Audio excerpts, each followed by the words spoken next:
Saya anak seorang perikanan darat. Ibu saya ibu rumah tangga. Saya dari kecil saya diajari oleh orang tua saya mandiri. Dari umur 4 tahun sudah diajak merantau sama ayah saya ke Rau. Rau itu dari kampung saya 140 kilo. Itu pas umur 4 tahun sampai umur 7 tahun saya pindah ke Panti. Panti dari Rau sekitar 30 kilo. Nah di kelas 3 itu ayah saya yang pada waktu itu kita bayar uang sekolah saja dah 3 kali nunggak. Kan dulu 50 rupiah saya masih ingat. Yusman bawa ini ke orang tua ya. Oh iya bu, kita bawa sampai ke situ. Bilangin sama guru kamu ya, bapak belum gajian. Disitulah inisiatif saya. Bagaimana saya mencari mendapatkan uang. Sementara teman-teman pada belanja, saya sendiri, saya tidak mau diam. Dan saya sudah kreatif dari umur 4 tahun sampai 7 tahun. Dari kelas 6 SD, saya sudah pernah menggarap salon. Waktu pertama salon keluar itu tahun 79. Jadi satu salon itu misalnya salon Yenti, salon Diana. Jadi saya gambar satu salon itu, saya kasih gambar saya dapat 5.000 waktu itu. Padahal ongkos saya baru 10 rupiah ke kampung ke sekolah tuh.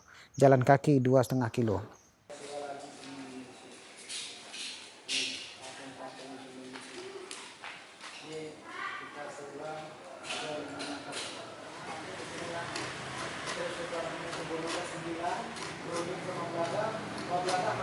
Tampaknya Iko nanti dikurangi juga John. Kurang kadang.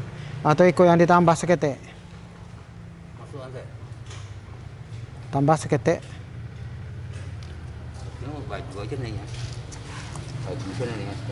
Nah itu iya tuh.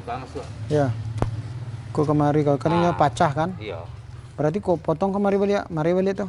Enggak kok gak kembang kok agak down semua itu. Enggak ada nih. Kok turunnya. Di SMP saya sudah merasakan bagaimana enaknya makan uang dari seni. Karena guru saya bekerja di mebel, saya yang menggambari. Itu pun saya cari sendiri. Kemana kita mau belajar, ini namanya kan bisnis. Kalau bisnis kita bertanya pasti tidak akan dikasih tahu. Cuman saya punya cara sendiri yang tuh. Sampai mencari warna cat, saya eksperimen di rumah, saya coret-coret. Karena warnanya itu waktu itu Adian Bania itu mobil Medan Padang, Jakarta. Oranye. Jadi saya udah campur cat itu. Merah sama kuning, hitam sama ini. Tak campur berapa warna. Saya duduk di jalan menunggu mobil itu lewat. Mana yang cat? 2 jam saya sampai 3 jam nunggu. Besoknya saya tunggu lagi. Oh ini yang pas, langsung saya centang. Nah itu saya selesaikan selama 4 hari. Saya digaji 9.000. Itu sangat besar. Tahun 79. Waktu saya di kelas 3 SMP, waktu udah SMSR, kita pulang. Pulang begini, kita ada ladang seperti ini. Saya lari-lari sini, minta uang ke kakak saya. Ayah saya manggil saya. Le, kalau di sini Le ya, sini kamu. Ya, gimana? Selagi ayahmu ini hidup sama ibumu, jangan minta uang ke kakakmu. Itu yang saya kaget. Loh, kakak saya itu kan, kan sedarah sama kita. Ingat loh, kamu 9 bersaudara. Tinggal kamu yang berdua yang mungkin akan bisa jadi sarjana. Kamu mau dibilangin kakakmu, kalau Yusman ini tidak dibantu, tidak akan selesai sekolah. Oh saya tidak mau. Mulai saat ini tahun 1980 itu saya tidak pernah minta uang sama kakak saya. Kalau saya butuh uang, saya bekerja.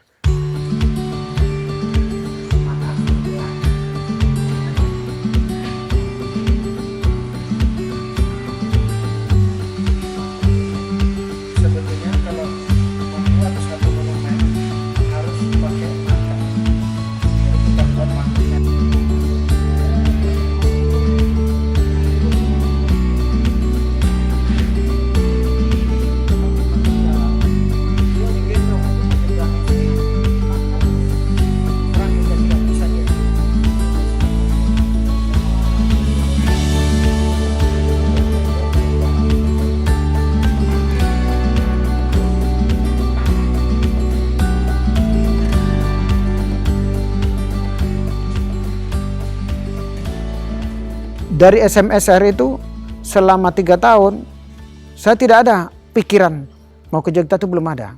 Cuman ketika Avandi tahun 92 kalau tahun 8 berapa datang ke Jogja MTQ ke-10 di Padang kalau tidak salah. Saya lihat lukisan Pak Afandi.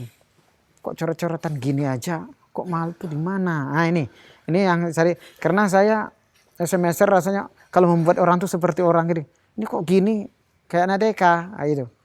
Nah, tapi begitu saya di Padang sudah 6 bulan menjelang tamat dari semester, saya melihat kakak-kakak kelas saya, guru saya, kalau saya tidak berhasil, kalau saya tidak juara di Padang ini, nanti di semester, saya tidak akan jadi apa-apa. Bagaimana saya juara dengan sebanyak itu? Jadi saya kuatkan saya, praktek-praktek saya, gambar bentuk saya. Nah saya berpikir, saya harus ke Jogja, saya harus keluar dari Padang. 2 bulan sebelum tes diisi, saya udah kesini sama teman-teman. Yaitu saya tes mulai di Pasar Serangan, kantor pos, bahkan Borobudur, Prambanan, sudah saya lukis semua. Ketika pengumuman ini kita tunggu, kita lihat, saya nggak lulus. Kaget itu. Di situ, mana? Nah ada teman saya namanya Yuhendri. Yes, kamu lulus di patung. Alhamdulillah, yang penting lulus dulu saya. Nah ini adalah salah satu maket saya yang sekarang udah berdiri di Meksiko. Tahun 2017. Ketika saya diutus sama Menteri Pendidikan dan Kebudayaan ke Meksiko, saya menjadi juri dan menentukan tempat. Tempat itu bisa serasi dengan lingkungan, serasi dengan alamnya. Jadi saya dikirim ke sana selama 10 hari. Jadi inilah yang nanti akan berdiri di Meksiko. Karena Meksiko sangat mencintai Soekarno, bahkan sekolahnya sendiri ada di Meksiko. Jadi, nah satu lagi yang saya anukan, saya dipanggil sama duta besarnya, kebetulan duta besar kita tuh Pak Yusrakan. Pak Yusrakan dipanggil sama profesor universitas di Meksiko, bahwa 2000 tahun yang lalu orang Melayu Kalimantan, Sulawesi sudah ada di Meksiko. Berarti Meksiko adalah turunan kita. Betul. Nah, itu ini mereka sendiri bicara. Mereka di universitas. Saya dipanggil sama Pak Duta Besar kita, Pak Yusrakan. Justru dari Nusantara. Ya, makanya mereka sangat mencintai Soekarno. Mereka yang bikin, tapi maket ini yang tak kirim. Mereka meniru ini yang tingginya nanti 3 meter di sana. Dan ini 2 tahun baru berdiri di situ. Saya 87 kemarin diresmikan Bu Puan Maharani sama Pak Mantri.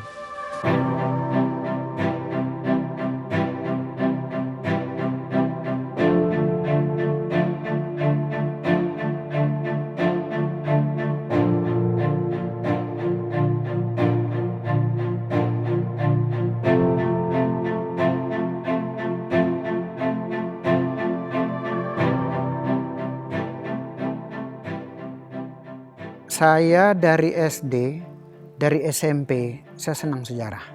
Jadi saya pernah diceritain Pak Aziz ketika saya kelas 1 SMP tentang sejarah pengkhianatan terhadap orang-orang kita.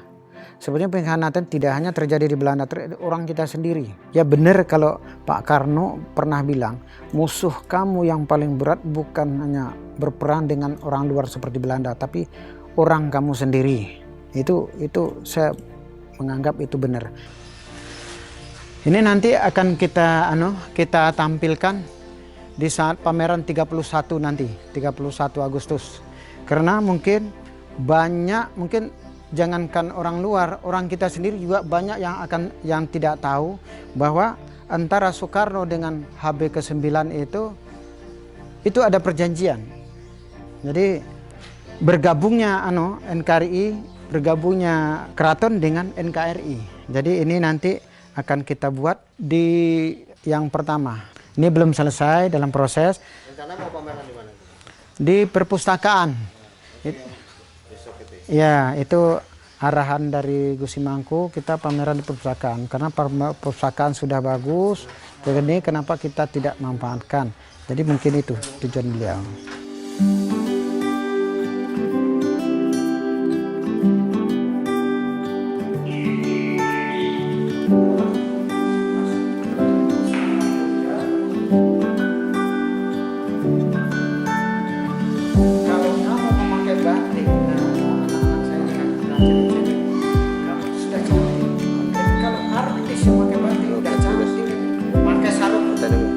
Sarung berantem aja dia tetap cantik kan.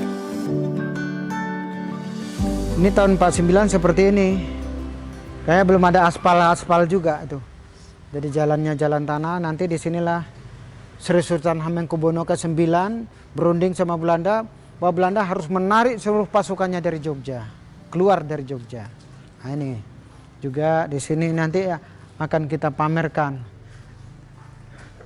Ini juga Soekarno di Delanggu.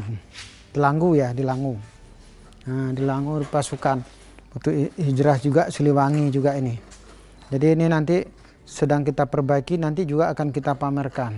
Ini keadaan Maguwo waktu itu dibom, rakyat bertebaran kemana-mana. Ini adalah kelihatan ketuguhnya seperti ini. Ini juga akan kita tampilkan nanti. Berbuah 6. Berbuah 6 itu maksud saya Jogja berbuah 6 sebagai kerajaan, sebagai kota pelajar, kota kebudayaan, dan kota perjuangan, dan tahun 2015 sebagai kota batik internasional.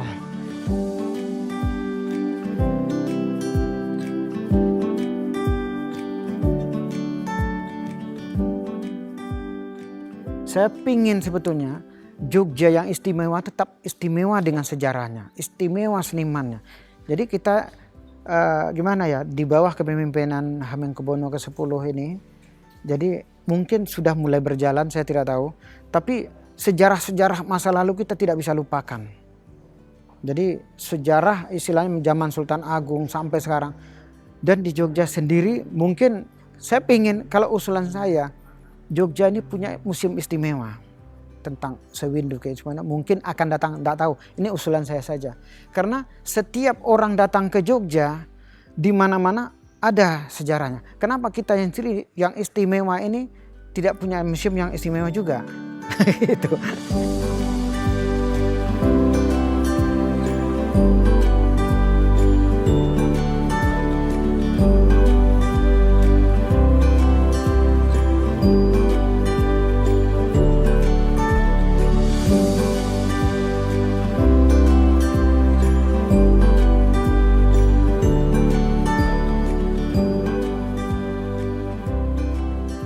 Karena kita tinggal di Jogja, mari kita bangun Jogja, mari kita majukan Jogja dengan kekuatan kita. Itu salah satu untuk menarik pariwisata ke sini.